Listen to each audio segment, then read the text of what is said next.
지난주 본문 말씀을 잠깐 복습해 볼까요? 다니엘이 기도하면서 예레미야서를 읽다가 무언가를 깨닫게 되었죠. 그것이 무엇이었습니까? 기억하십니까? 다 잊어버리셨습니까? 바로 하나님께서 정하신 이스라엘 백성들의 포로 기간이 70년이었고 그리고 그 70년은 거의 다 찼다라는 것이었습니다. 그죠? 그것은 기쁜 소식이었죠. 그러나 다니엘은 그 기쁜 소식 이전에 왜 이스라엘 백성들이 70년간의 고통과 눌림의 삶을 살게 되었는지 말씀을 읽다가 그 이유를 알게 되었고, 그래서 그는 자신을 위해서 그리고 백성들을 위해서 죄를 회개하며 중보하며 기도하게 됩니다. 그래서 우리가 말씀을 보면서 교훈을 하나 얻은 것이 있죠. 그것이 뭐냐면 신앙이 어린 사람들은 기도의 결과에 집중하지만 신앙이 딥한 사람들은, 깊은 사람들은 그 이유와 하나님의 마음에 집중한다라고 우리가 말씀을 통해서 배웠습니다. 그리고 오늘 본문은 그 하나님의 마음을 알아서 회개하고 기도하는 다니엘에게 하나님은 그 기도의 응답으로 더 깊은 하나님의 속마음을, 즉 하나님의 뜻을 알려주십니다. 여러분, 하나님이 어떤 사람을 사랑하시고 어떤 사람을 사용하시는지 여러분 힌트를 얻으셨죠? 22절, 23절을 보도록 하겠습니다. 거기에 보면 내게 가르치며 내게 말하여 이르되 다니엘아, 내가 이제 너에게 지혜와 총명을 주려고 왔느니라 하니라. 곧 네가 기도를 시작할 즈음에 명령이 내렸으므로 이제 내게 알리러 왔느니라. 너는 크게 뭐라고요? 은총을 입은 자라. 그런즉 너는 이 일을 생각하고 그 환상을 깨달으시니라. 하나님께서는 기도하는 다니엘에게 무엇을 주셨다? 지혜와 총명을 주셨고, 또 천사 가브리엘은 다니엘이 하나님의 큰 은총을 받은 사람이다 라고 말해줍니다. 여러분, 왜 그렇습니까? 그것은 바로 다니엘은 말씀으로 바탕으로 기도하는 사람이었기 때문입니다. 그리고 또 왜 우리가 이렇게 기도해야 하는지, 하나님은 우리 없이도 얼마든지 홀로 세상 경영을 하실 수 있음에도 불구하고 왜 우리와 함께, 즉 우리의 기도를 통해서 하시기를 원하시는지 우리는 지난주에 말씀을 통해서 배웠습니다. 그리고 오늘 하나님의 마음을 알아서 기도하는 다니엘에게 천사 가브리엘을 통해서 더 깊은 하나님의 뜻을 알려주시고 그 기도하는 다니엘과 함께 세상을 경영하고 계십니다. 그 내용은 바로 70일의 예언입니다. 24절 한번 보겠습니다. 내 백성과 내 거룩한 성을 위하여 이런 이래를 기한으로 정하였나니 허물이 그치며 죄가 끝나고 죄악이 용서되며 영원한 의가 드러나며 환상과 예언에 응하며 또 지극히 거룩한 이가 기름 부음을 받으리라. 내 백성과 거룩한 성을 위해서, 이스라엘 백성들과 거룩한 성을 위해서, 거룩한 성을 위해서, 여기서 나오는 거룩한 성은 1차적으로는 예루살렘 성을 의미하죠. 그리고 궁극적으로는 신약 성도들을 의미합니다. 즉 현대를 살아가는 우리를 의미합니다. 즉 이스라엘 백성들을 위해서, 예루살렘을 위해서, 그리고 이 시대를 살아가는 우리들을 위해서 70일을 하나님은 기한으로 정하셨다라고 합니다.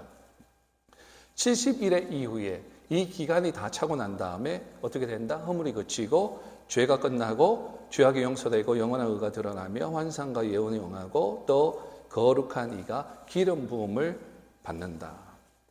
여기서 기름 부음을 받는다, 거룩한 이가 기름 부음을 받는다라고 하는 뜻은 무슨 뜻이냐 하면 예수 그리스도의 재림을 의미합니다. 세컨 커밍을, 예수님이 다시 오심을 의미하죠.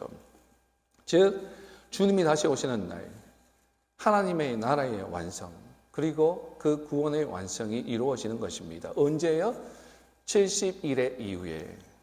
자, 그러면 우리가 그럼 70일에가 뭐지? 궁금증을 가질 수 있을 텐데 여러분 70일의 이후에 말씀을 보니까 주님이 다시 오신다라고 하시는데 그럼 이 70일회가 무엇입니까? 우리는 이것을 배워야 할 필요가 있겠죠. 정확하게 이해를 해야 말씀을 이해할 수 있습니다. 자, 성경은요, 이 70일회를 세 토막으로 나누어 놓습니다. 그 다음 그림 보여주세요. 첫 번째는 7일회, 두 번째는 62일회, 그리고 나머지 한 일회. 세 토막으로 이렇게 나누어서 설명해 주고 있죠. 먼저 일회라는 것은 일회 참 말이 어렵습니다. 그죠? 이 일회가 뭐야? 우리가 생각할 수가 있는데 영어로 보면 참 이해가 쉽고 우리 한국 성경이 중국말로 성경을 번역하다 보니까 자꾸 말이 어려워요. 그죠? 일회는 간단하게 말하면 7이라고 하는 뜻입니다. 그래서 70일에 그랬는데 70에 7을 합쳐 놓으면 71회죠. 그리고 70과 7을 곱하면 490이 됩니다. 그리고 이 1을 1년으로 계산하면 490년이 되죠. 즉 71회라고 하는 것은 490년의 의미가 있습니다. 즉 490년 후에 하나님의 나라의 완성, 즉 구원의 완성이 이루어지는 것이죠. 근데 여러분, 먼저 여러분에게 주의를 드리고 말씀을 드리겠습니다. 저는 여러분의 목자로서 여러분들은 예수님의 양들이죠. 예수님의 양들인데 하나님께서 내 양을 치라라고 목자를 선택하셨고 이렇게 세워놓으셨고 저희 사명은 여러분들을 선한 길로 좋은 길로 인도하시고 케어해드리는 사명인데 그래서 목자로서 하나님 주신 그 사명을 목자로서 여러분들에게 말씀드립니다. 여러분들이 절대 이단에 빠지지 않고 또 성경을 너무 자의적으로 해석해서 미혹되지 않기를 바랍니다. 지난번 설교에서도 우리 안식교 만든 사람이 누구라고 그랬습니까? 윌리엄 밀러라고 하는 사람이 있었다고 그랬죠. 그 이후에 예언이 맞지 않으니까 그 다음에 화이트라고 하는 여인이 또 나타나서 또 합리화시키고 그랬다고 얘기를 가르쳐 드렸는데 처음 이 안식교를 만든 이 윌리엄 밀러가 어떻게 해석합니까? 다니엘서 8장 14절에 나오는 2300주야를 지난주에 기억하시죠? 자의적으로 해석했다. 그래서 1844년에 예수님께서 오신다, 재림하신다라고 하는 거짓 예언을 우리가 틀린 것을 우리가 나누었습니다. 그런 것처럼 저는 여러분들이 너무 72일에 즉 490년에 집착해서 찾으려고 안 했으면 좋겠어요. 물론 역사적인 어떤 바탕을 여러분들에게 알려드릴 겁니다. 그러나 너무 이 숫자에 집착해서 찾으려고 안 했으면 좋겠다라는 생각이 드는데 왜냐하면 늘 이단들은 이러한 숫자 등에 집착해서 자신들의 이론들을 만들어내고 자신들만 깨달은 것처럼 그래서 자기들만 구원받은 것처럼 사람들을 미혹해서 끌어들이죠. 예를 들어서 신천지 같은 또 여호와의 증인 같은 그런 이단들 요한계시록 7장에 나오는 요한계시록 24장에 나오는 14만 4천 명이라고 하는 이 숫자 이것을 들고 들어와서 문자적으로 해석하죠. 그래서 자신들이 이 14만 4천 명에 들어야 한다 그러면서 자신들만 이 14만 4천 명이라고 얘기를 하고 또 이 14만 4천 명이 들기 위해서 별짓들을 다 하죠. 그런데 여러분 이 14만 4천 명은 그런 뜻이 아니라 이런 뜻이에요. 14만 4천 명은 하나님의 택함을 받은 무수히 많은 하나님의 모든 백성들을 상징하는 상징의 숫자입니다. 상징의 숫자예요. 문자적으로 14만 4천 명만이 구원을 받는 것이 아니라 여호와 증인 안에 있는 신천지 안에 있는 그 사람들만 14만 4천 명이고 구원을 받는 것이 아니라 14만 4천 명은 바로 상징의 숫자다라는 것입니다. 왜냐하면 설명해 드릴게요. 14만 4천이 나오기 위해서 어떤 숫자가 사용되어지냐 하면 12 곱하기 12 곱하기 1000을 하면 14만 4천 명이 됩니다. 그런데 이 앞에 있는 12는 구약의 12지파를 의미하죠. 뒤의 12는 신약의 12제자를 뜻합니다. 구약의 이스라엘 백성들과 신약의 예수님의 제자들을 곱해놓은 거예요. 그리고 여기에다가 그러니까 144예요. 그렇죠? 구약과 신약이 곱해졌어요. 그리고 여기에 더 확증하는 뜻으로 1000이라고 하는 충만수를 거기에 곱합니다. 그래서 이것을 증명할 수 있는 것이 요한계시록 21장에 보면 마지막 때에 우리 하나님께서 새 예루살렘 성을 우리에게 허락하시죠. 그렇죠? 모든 것이 다 패하고 새 예루살렘 성이 이루어지는데 그 새 예루살렘 성을 묘사하는 그 묘사에 보면 예루살렘 성의 성벽의 기초가 몇 개로 되어 있다라고 묘사하고 있습니까? 12개로 되어 있다라고 묘사하죠. 그런데 그 기초석 위에 누구의 이름이 들어가 있습니까? 12제자의 이름이 들어가 있어요. 그리고 성벽에 몇 개의 문이 있습니까? 12개의 문이 있죠. 12개의 문 위에 누구의 이름이 들어가 있습니까? 12지파의 이름이 들어가 있어요. 하나님의 새로운 예루살렘 성을 그렇게 묘사하고 12 곱하기 12. 구약의 이스라엘 백성들과 신약의 예수님의 제자들, 그런 의미 물론 그때 가면 12문이 꼭 있다 뭐 없다 그거는 제가 알 수는 없지만 그것에 집착하는 것이 아니라 하나님이 무엇을 이것을 통해서 무엇을 우리에게 알려주시고 의미하는지 그것이 더 중요하다는 얘기입니다. 그래서 이것은 충만한 하나님의 백성들을 의미하는 숫자지 문자적인 숫자가 아니에요. 그래서 14만 4천 명에 들기 위해서 이 신천지 같은 인간들은요 경쟁하듯이 무엇을 하잖아요. 14만 4천 명 정말 얼마나 됐는지는 모르겠지만 그들이 말하는 것을 벌써 넘어섰어요. 14만 4천 명이 신도가. 그러면 14만 4천 명 넘었으면 어떡합니까? 그 나머지는.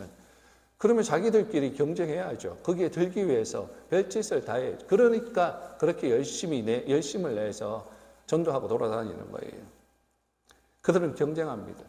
구원받기 위해서. 그러나 여러분, 성경이 그렇게 얘기합니까? 구원은요, 경쟁해서 얻는 것이 아니에요.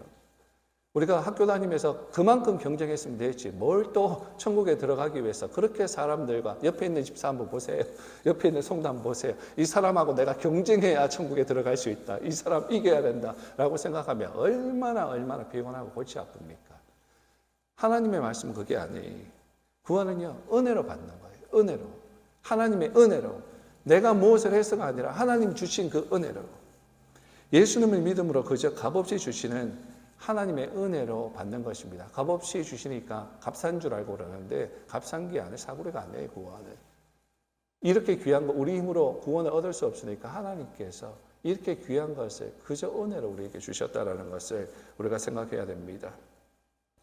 그 다음 그림으로 다시 한번 넘어가시면 그래서 다시 본문으로 돌아가서 70일에 이것도 마찬가지예요. 490년이 사실 중요한 것이 아니라 그 숫자의 의미가 중요합니다. 그러면 그 숫자의 의미가 뭡니까? 설명해 드릴게요. 7이라고 하는 숫자는요, 완전수예요. 삼위일체 하나님을 의미하는 3과 세상 동서남북 사방을 나타내는 땅의 완전수 4를 더한 완전의 완전입니다. 그래서 주로 7을 성경은 하나님 나라의 숫자로 사용을 하시죠. 7이라고 하는 개념을 가지고 세상 운영하시죠. 7일 동안 세상을 이렇게 운영하시고 또 7인 7나팔, 7대접, 7교회, 7촛대 그러시면서 7이라고 하는 무지개도 7개의 색깔이고 7이라고 하는 숫자를 가지고 하나님께서 사용을 하십니다. 그런데 그 7이라고 하는 숫자에 10이 더해졌어요. 곱해졌어요. 10이 곱해졌다는 것은 그 완전수에 또 10이라고 하는 충만함을 의미하는 숫자를 곱한 거예요. 그러면 70이죠. 즉 무슨 얘기냐. 변치 않는 하나님의 완전한 예정의 날. 그리고 그렇게 하시겠다라고 하는 하나님의 의지를 의미하는 것입니다. 영적인 70일의 이후에 하나님은 반드시 당신의 뜻을 이루게 하시리라 라고 하시는 강력한 하나님의 의지의 메시지입니다. 그 하나님의 의지와 예정을 기도하는 다니엘에게 하나님께서는 알려주시고 계신 거예요. 그것을 바탕으로 해서 여러분 이제 해석해 나가면 참 좋겠습니다. 그 70일의 의미들, 실제 이루어진 역사들을 통해서 비교하면서 하나님의 세계 경영을 한번 보도록 하겠습니다.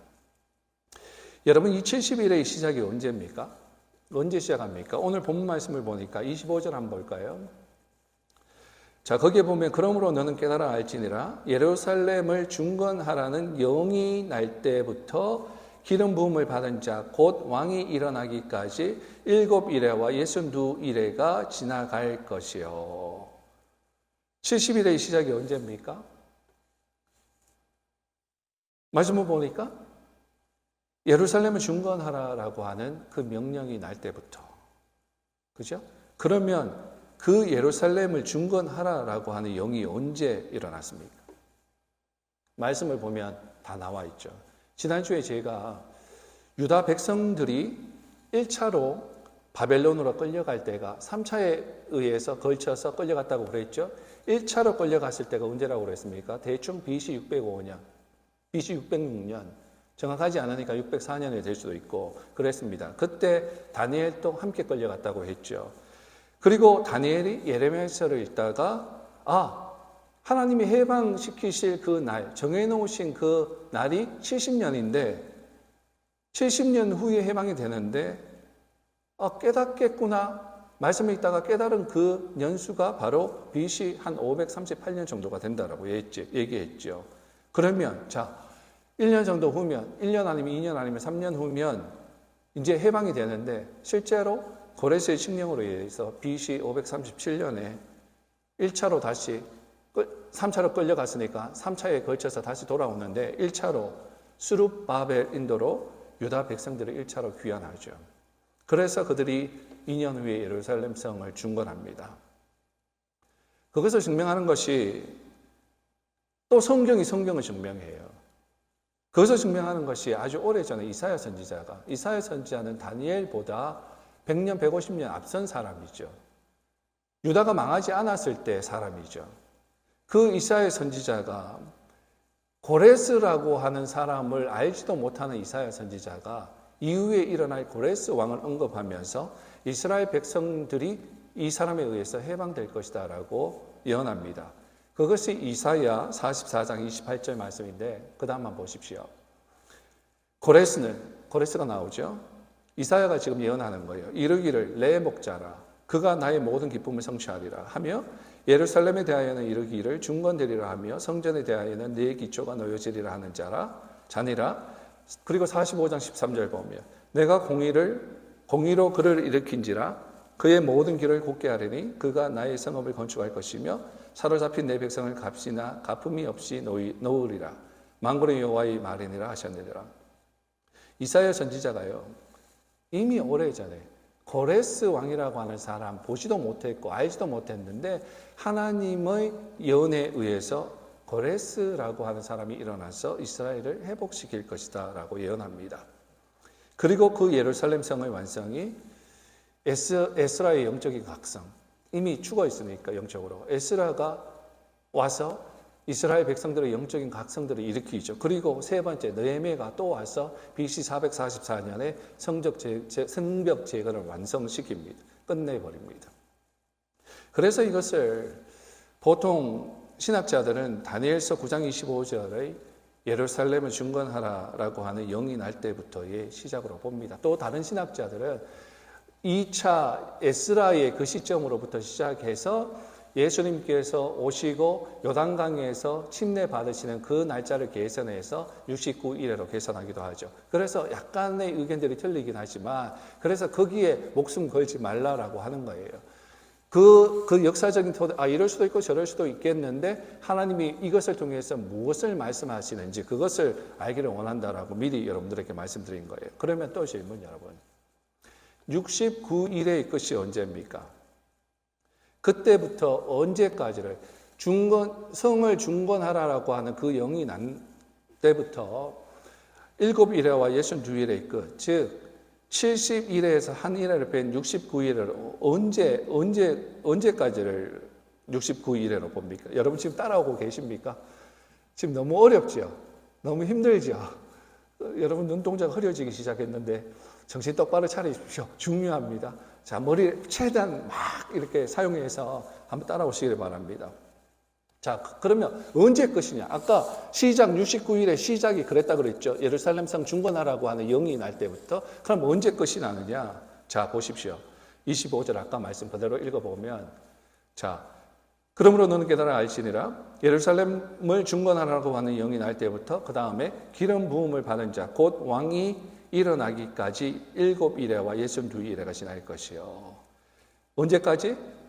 기름 부음을 받은 자 곧 왕이 일어나기까지. 자, 그러면 또 질문. 여러분, 이 기름 부음을 받은 자가 누굽니까? 이 기름 부음을 받은 자가 누군 것 같아요?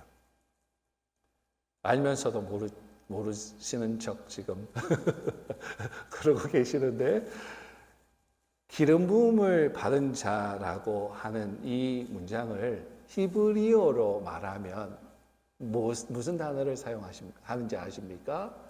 기름 부음 받은 자를 히브리어로 표현하면 메시아입니다. 메시아. 그리고 헬라어로 표현하면 그리스도입니다. 그리스도. 자, 메시아, 그리스도 누굽니까? 바로 기름 부음 받은 자는 예수님이에요. 메시아이신 예수 그리스도를 의미합니다.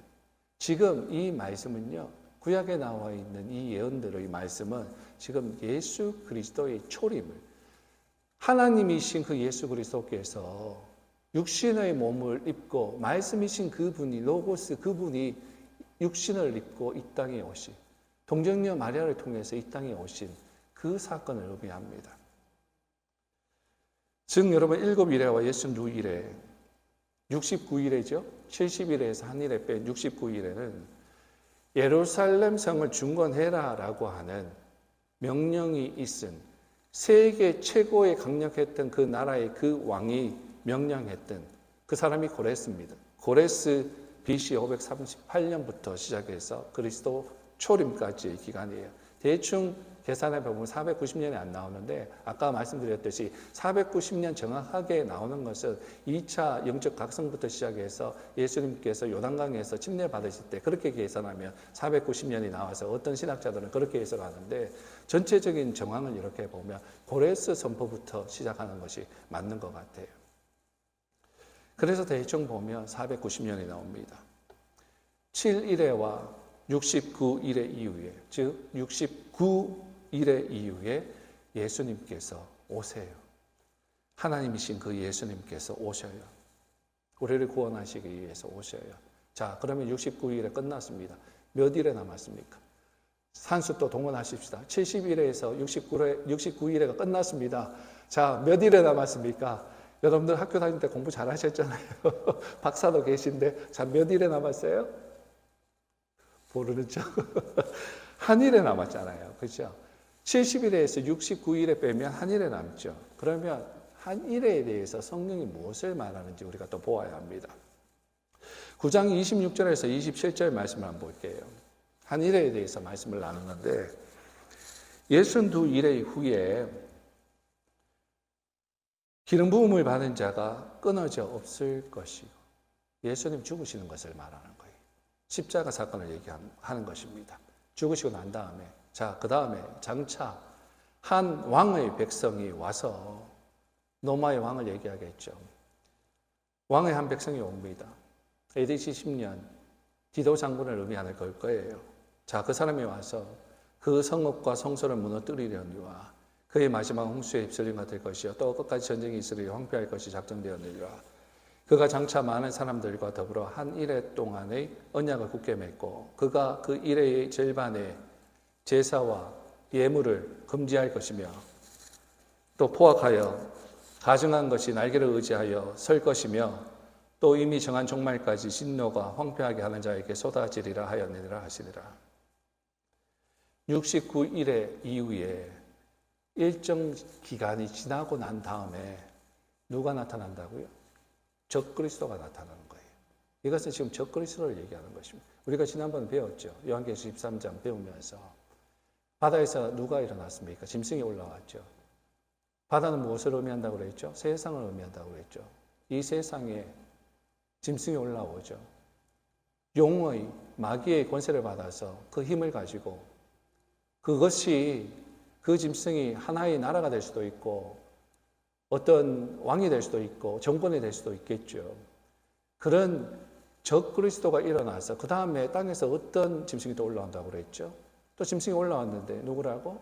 똑같은 권세 가지고 막 이게 거짓 선지자라고 그랬죠. 종교권. 이 거짓 종교권이 거짓 그리스도한테 이 권세에 붙어가지고 자신의 그 종교권을 이용해서 그에게 붙어있는 하나님의 사람들 다 미혹시켜가지고 그 권세에 달라붙게 지옥불로 다 끌고 간 그런 일들 일어난다고 얘기를 했죠. 지금 69일의 이후에 일정 기간이 지나고 난 다음에 적그리스도가 나타나서 한 일해 동안 활약하다가 멸망할 것이라고 하는 예언입니다. 그 적그리스도가 오늘 말씀을 좀 각색해서 우리 시각으로 좀 보면 이런 행동들을 하는 거예요. 적그리스도가 나타나서 교회 문 닫게 하고 예배 못 드리게 하고 성경 못 보게 하고 예수 그리스도를 믿는 것 때문에 경제적인 어떤 활동 다 제약시킵니다. 요한계시록 13장에 보면 666이라는 얘기 있죠. 666 손에 뭐 표를 받고 이마에 표를 받고 그거 받지 않으면 경제적인 활동 전혀 못하게 하는데 문자적으로 꼭 뭐 손에 표를 받고 바코드를 받고 이마에 바코드를 받고 뭐 그것이 그렇게 될 수도 있겠지만 꼭 문자적으로 해석하지 말고 그 의미들을 한번 보세요.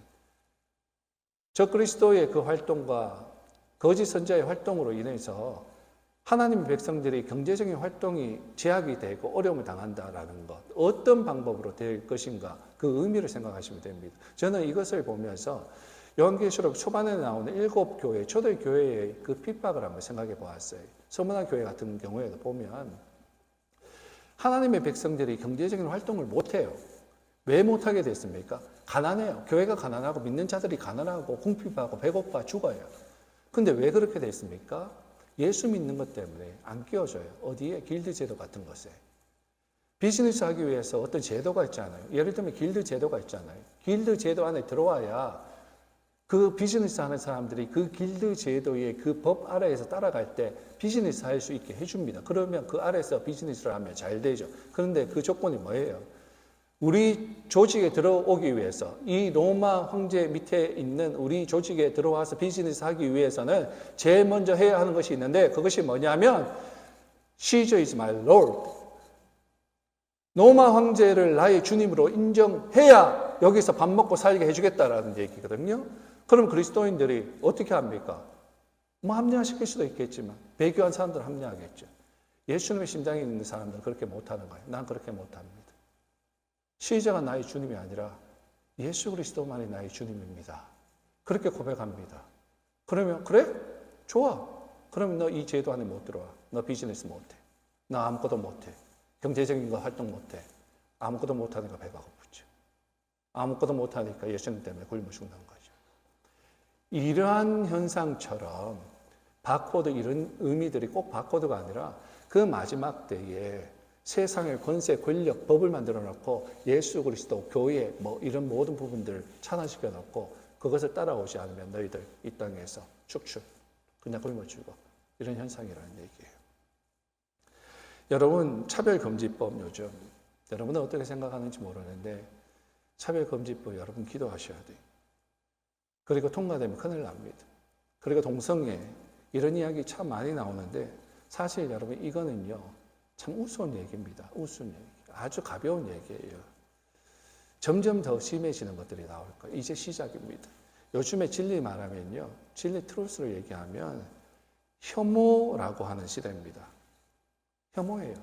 진리를 말하면 혐오라고 말합니다. 근데 이게 아주 시작 단계거든요. 제가 얼마 전에 요즘 국회 청문회 이렇게 보았는데 인권위원회 위원장 뽑는 자리에 국회의원들이 와서 청문회를 하는데 그 안창호라고 하는 지금 윤 대통령이 이제 위원장으로 뭐 반대해도 세웠죠. 그 위원장이 장로님, 저희 아내가 그분 장로님이야 그러더라고요. 그 보면 그분은 차별금지법도 인정할 수 없고 동성애 인정할 수 없고 정말 하나의 진화론 말도 안 되고 창조론이 하나님의 그걸 인정하고 그냥 하나님의 사람인 것처럼 느껴지더라고요. 그 사람의 앞에 딱 앉아서 이제 국회의원들이 둘러싸가지고 그 사람을 막 공격하기 시작하는데 얼마나 매섭게 공격하는지. 근데 제가 가슴이 아팠던 건 뭐냐 하면 예수님을 모르는 사람들이 공격하면 공격할 수 있죠. 그런데 목사 아들이 그 안창호 위원장에게 공격을 하고 당신 뭐 어쩌고 저쩌고 신학교 나온 전도사 출신 국회의원이 막 그 공격하기 시작하고 또 어떤 여성 국회의원이 그분을 향해서 어설픈 성경을 들고 와서 막 그것에 대해서 이제 그 공격을 하는데 그런 얘기를 하더라고요. 가늠하다가 잡힌 여인 이렇게 예를 들면서 그때 예수님이 오셔서 어떻게 했습니까? 죄 있는 자가 돌로 쳐라고 했지 않습니까? 근데 아무도 못 했잖아요. 예수님은 어떻게 했습니까? 예수님께서 인정해 주시고 막아 주셨잖아요.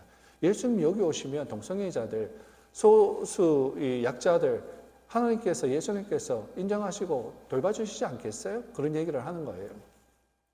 그러니까 이 안창호 이분이 너무 공격당하니까 정신이 없으니까 좀 패닉 상태니까 그 다음 생각이 안 날 수도 있고, 아니면 목사가 아니니까 성경 그 다음 걸 몰랐을 수도 있고, 몰랐기는 했겠습니까? 뭐 생각이 안 났겠죠. 근데 제가 그걸 보면서 그랬어요. 그 여성 국회의원이 혼자서 드라마를 썼어요. 그 다음을 봐라. 성경에 뭐라고 나와 있는지, 이 사람아. 뭐라고 예수님이 하시냐. 예수님이 그 여인을 불쌍히 여겨주신 거 맞다. 죄를 용서해 주시는 거 맞다. 그 다음에 뭐라고 얘기하시느냐. 다시는 그러한 죄를 짓지 말라고 하시지 않더냐. 예수님이 그 간음을 인정해 주신 게 아니라 불쌍히 여겨주시면서 다시는 그런 죄를 짓지 말라. 그거는 죄니까 다시는 죄를 짓지 말라고 예수님께서 사랑으로 가르쳐 주신 거다, 이 사람아. 지금 동성애 예수님이 오셔서 덮어주시고 인정해 주시는 것이 아니라 예수님이 그 사람 불쌍히 여기신다. 그러나 예수님이 하시는 말씀은 똑같이 다시는 그러한 죄에 짓지 마라. 그건 죄다라고 예수님이 말씀하시는 거다. 그 본문의 내용이 혼자서 막 그랬어요. 여러분, 그게 지금 이게 우리 지금 시대에 지금 일어나고 있는 일들이에요. 예전에는 그냥 믿든 안 믿든 그래도 보면 언론에서 말하고 이러는 것도 한 60%, 70%는 그래도 기독교적인 어떤 관점으로 이것이 맞다라고 얘기했는데, 세월이 점점 흘러가니까요. 이제는요. 한 30%, 아니 20% 이 정도밖에 기독교적인 관점이 맞다라고 언론이 얘기하는 것 같아요.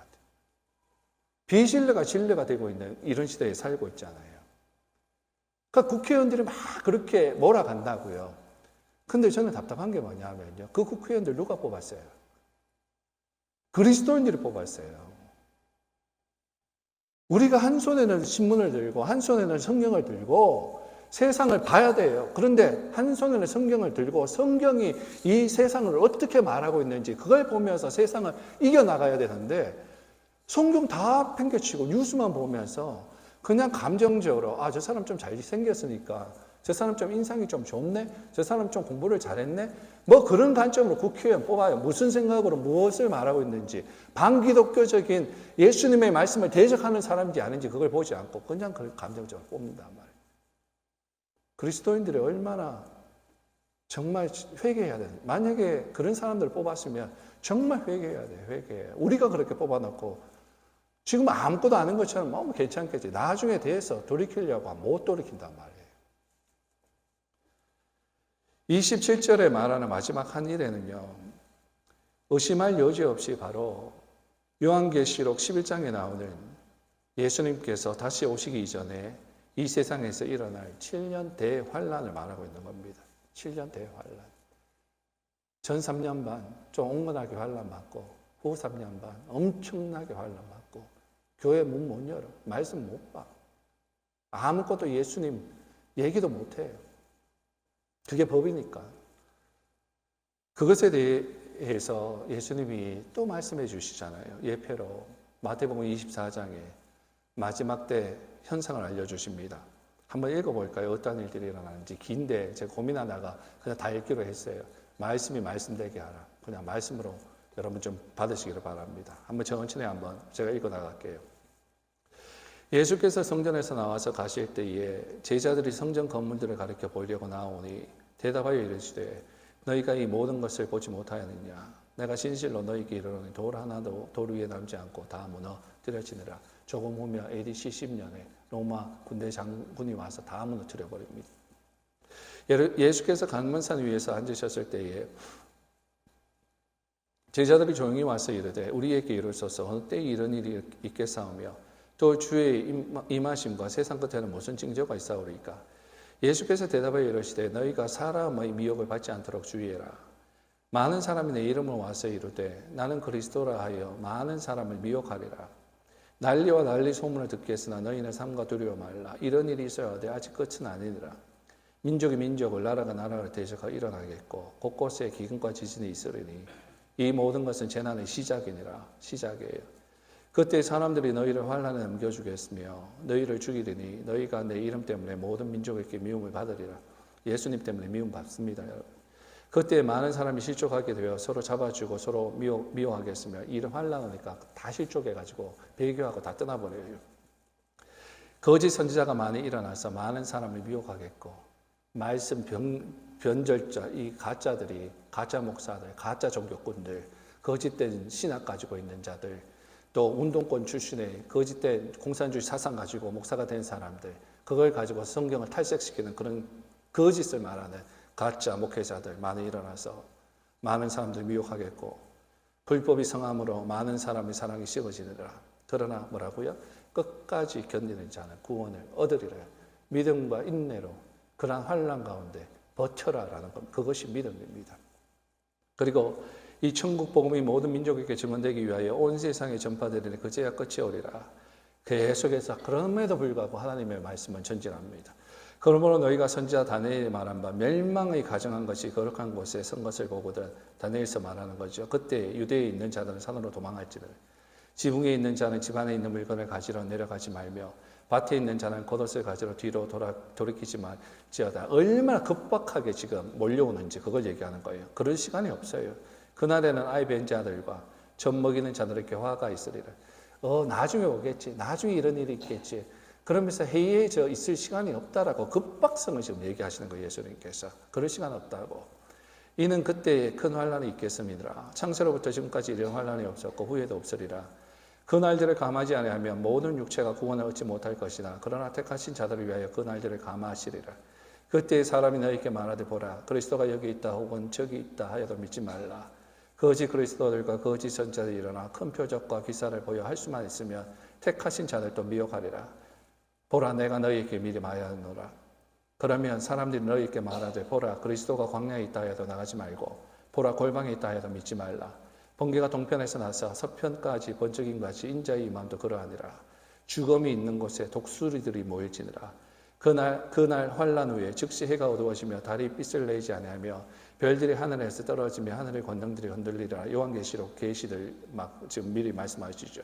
그때 인자의 징조가 하늘에서 보이겠고 그때 땅의 모든 족속들이 통곡하며 그들이 인자가 구름을 타고 능력과 큰 영광으로 오는 것을 보리라. 저가 큰 나팔 소리와 함께 선사들을 보내리니 그들이 그의 택하신 자들을 하늘 이 끝에서 저 끝까지 사방에서 모으리라. 여러분 실제로 주님 오실 때 이러한 현상들이 일어날 것이고 또 역사 가운데 실제로 마지막 주님 재림의 모델하우스를 통해서 올 실제를 이미 체험하게 하셨습니다. 재앙이 하나님의 백성들이 이스라엘에게 임했죠. 그렇죠? 안티오쿠스 에피파네스에 의해서 예루살렘이 회파되고 성이 더럽혀졌고 그리고 로마 황제 얼마 지나지 않아서 AD 70년에 로마 황제가 보낸 그 티도 장군에 의해서 예루살렘이 완전히 무너집니다. 그리고 15절 보면 그다음 보면 너희가 선지자 다니엘이 말하면 멸망에 가정한 것이 거룩한 곳에 선 것을 보거든 이라는 말씀이 나오죠.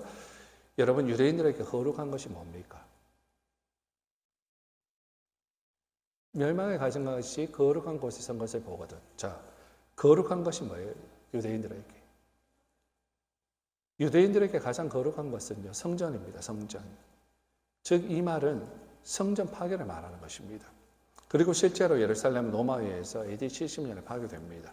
성전이 파괴되고 그리고 유대인들이 가장 싫어하는 고기가 뭐죠? 돼지고기. 이 돼지고기가요 거룩한 곳에 바쳐지잖아요. 그리고 로마인들이 섬기는 그 귀신들 가지고 와서 거룩한 곳에 설치되어지잖아요. 수모와 멸시를 당합니다. 이 로마의 심리학과 성전 파괴의 역사의 샘플을 통해서 우리는 올 마지막 때를 배울 수가 있습니다. 사랑하는 여러분, 오늘 어렵게 느껴지고 또 이 긴 말씀을 정리해 드릴게요. 참 수고하셨는데 머리가 많이 아프실 텐데 이제 정리하겠습니다. 오늘 본문이 말하고 있는 이 70일에는 예레미야가 포로 기간은 70년이 될 것이다 라고 말한 70년에서 따온 거예요.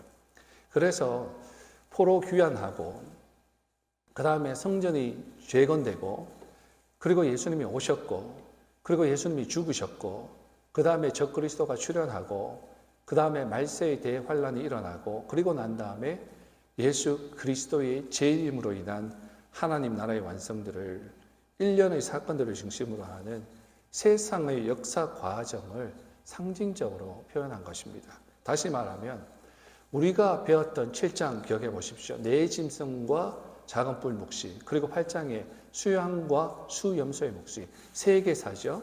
실제로 일어났던 일들이죠. 예언되어지고 실제로 이루어졌던 세계사죠. 이러한 내용들이 대제국, 정말 세상에서 일어났던 그 대제국의 흥할 때 흥하고 그리고 망할 때 망하는 세상의 역사의 전개 과정의 예언이었다면 오늘 본 70일의 예언은요, 이 세계사를 이끌고 가면서 말을 하면서 우리 하나님의 백성들에게 초점이 돼서 이 하나님의 백성들의 구속의 역사를 지금 보여주고 있는 것입니다. 하나님께서 어떻게 이스라엘 백성, 하나님의 백성들을 이끌고 가시는지 우리의 구원의 여정을 말하는 거예요. 사랑하는 여러분, 여러분들은 오늘 이러한 성경의 말씀을 들으면서 무엇을 배웠습니까?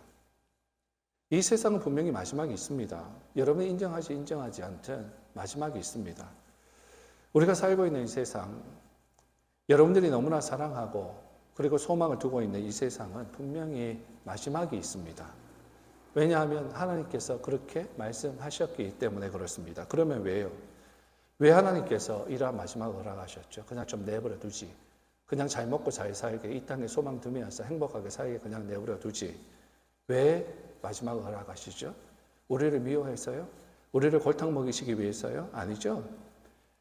세상을 제패했던, 우리가 성경을 통해서 지금 다 배워오고 있는데 그 이방 나라의 왕들, 그 왕들이 뭐라고 고백했습니까? 나중에 하나님을 제어하면서 그 왕들의 입을 통해서 도대체 무엇을 말하고 있습니까?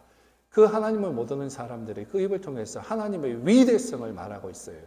하나님 나라의 위대성을 말하고 있고 느부갓네살을 통해서 말하고 있잖아요. 그리고 세월이 흘러서 나라가 바뀌고 메데바사 통치자였던 다리오의 입을 통해서 하나님의 나라만이 영원하다. 그리고 하나님의 백성들이 그 나라를 누릴 것이다 라고 그 이방 나라의 왕의 입에, 세상의 최고의 파워를 가졌던 그 왕의 입을 통해서 하나님 나라만이 영원하다라고 선포하고 있는 것을 우리는 봅니다.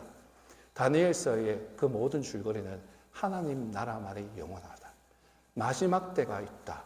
이 세상에 소망 두지 마라. 여기 끝이 있다. 우리가 하나님 나라가 영원할 것인데 거기서 우리가 주인공으로 살게 될 것이다 라고 하는 것을 계속해서 말해주고 있는 거예요. 여러분, 하나님은 하나님의 백성들에게 바로 이런 가장 완전하고 선한 당신의 나라를 주시기 위해서입니다. 그러면 우리는 어떠합니까? 오히려 하나님께서 멸하기로 완전히 끝내버리기로 작정한 이 세상에 올인하고 우리의 모든 것을 걸고 사랑하면서 살고 있지는 않습니까? 마지막에 이 세상을 오히려 영원한 나라인 양 착각하면서 올인하고 살고 있지는 않습니까? 하나님의 말씀을 배반하고 하나님의 뜻을 저버리고 이 세상의 모든 것을 걸고 살아가고 있지는 않습니까? 아니면 하나님께서 잠시 나그네로 살고 있는 이 세상에서 우리에게 허락하신 이 세상에서 그리고 나에게 주신 재능과 물질과 내가 소중하게 여기는 그 무엇을 나의 우상으로 삼지 아니하고 오히려 이 재능을, 이 물질을, 이 내가 소중하게 여기는 그 무엇을 오직 나를 위해서가 아니라 하나님 나라를 위해서 영원히 변치 않는 그 하나님 나라를 위해서 나의 툴로, 나의 무기로, 나의 도구로 여기며 이 모든 것을 하나님 나라와 영광을 위해서 여러분 살아가고 계십니까? 그리고 썩어지지 아니할 하나님의 나라를 소망하며 말씀과 기도 안에서 믿음과 인내로 살아가십니까? 70일의 중 마지막 한 일에 일어날 예언이 분명히 보여주듯이 세상 끝날이 가까울수록 마귀와 그의 졸개들은 하나님의 사람들을 더욱 미혹하고 핍박할 터인데 여러분들은 어떤 방어 태세를 가지고 있습니까? 마귀의 그 공격에 한 사람이라도 더 하나님에게서 떨어져 나오게 공격하는 그 마귀의 거짓말의 속임수에 여러분들은 무엇으로 방어태세를 갖추고 있습니까? 그것은 바로 또 강조합니다. 진리의 말씀과 기도를 하는 것으로 무장하고 있어야 한다는 것이에요. 그 거짓을 분별할 수 있는 유일한 방법은 말씀입니다. 그 말씀을 붙들고 우리가 하나님의 공급하심, 도와주심을 바라며 기도할 때 그 공급함, 그 파워는 하늘로부터 우리에게 옵니다. 그 말씀을 붙들고 기도하며 주님만 바라보며 붙들고 나아갈 때 이 험난한 폭풍과 같은 세상이 점점 더 닥쳐올 텐데 이 세상에서 이길 수 있는 유일한 방법은 가장 심플 말씀과 기도입니다. 꼭 그것을 기억하시고 마지막을 준비하는 그러한 지혜로운 슬기로운 삶을 살 수 있기를 바라고 그 하나님이 주시는 그 말씀으로 세상을 분별해서 그 하나님 것을 선택해서 올바른 길 걸어갈 수 있는 저와 여러분들 될 수 있기를 예수님의 이름으로 부탁드립니다. 그래서 오늘은요 숙제를 하나 드리려고 그래요. 무슨 숙제냐? 우리 교회는 크지 않아서 프로그램 없습니다. 있을 수도 없고 저도 바빠서 뭐 하지를 못합니다. 그런데 정말 하나님이 가르쳐 주시는 것은 여러분들 말씀드릴 수 있고 할 수는 있잖아요. 뭐냐 하면 심플한 거. 기도는 개인적으로 잘 하시고 그리고 가능하면 금요일날 저녁에 8시에 기도회 있으니까 오셔서 같이 기도하시면서 교회의 기도의 탑을 쌓아갔으면 좋겠습니다. 그리고 하나 말씀 읽는 거. 여러분 개인적으로 말씀을 잘 읽기는 하시겠지만 또 숙제를 내드리면 더 열심히 내니까 올해 다 끝났으니까 올해 1도 가십시오. 말씀을 못 드리겠고 자 9월, 10월, 11월, 12월 아직 많이 남았어요. 생각을 해보니까 신약장을 이렇게 보니까 하루에 2장, 3장 정도만 읽으면 신약 정도는 충분하게 그냥 다 읽을 수 있겠더라고요. 여러분 오늘부터 시작해서 12월 올해 끝나기까지 우리 신약을 우리 온교인들이 다 하루에 2-3장씩 읽어서 끝내기를 권면해 드립니다. 제가 이제 주일마다 말씀을 드릴 거예요. 리마인드 시켜드리고 그리고 상없으면 일 안 하죠. 마지막 연말에 시상할 거예요. 물어서 시상할 거니까 여러분 올 남은 연말까지 우리 말씀에 집중해서 신약 예수님의 말씀을 우리 읽을 수 있기를 바랍니다. 그렇게 해서 말씀으로 무장하고 또 그 말씀을 가지고 기도하는 말씀 없이 기도하면 신비주의에 빠집니다. 이단에 빠집니다. 잘못된 은사주의에 빠집니다. 은사주의도 말씀에 입각하면 괜찮아요. 말씀 가운데 우리 기도하고 그렇게 하나님의 백성으로 입기하는 우리들 될 수 있기를 예수님의 이름으로 부탁드립니다. 기도하겠습니다.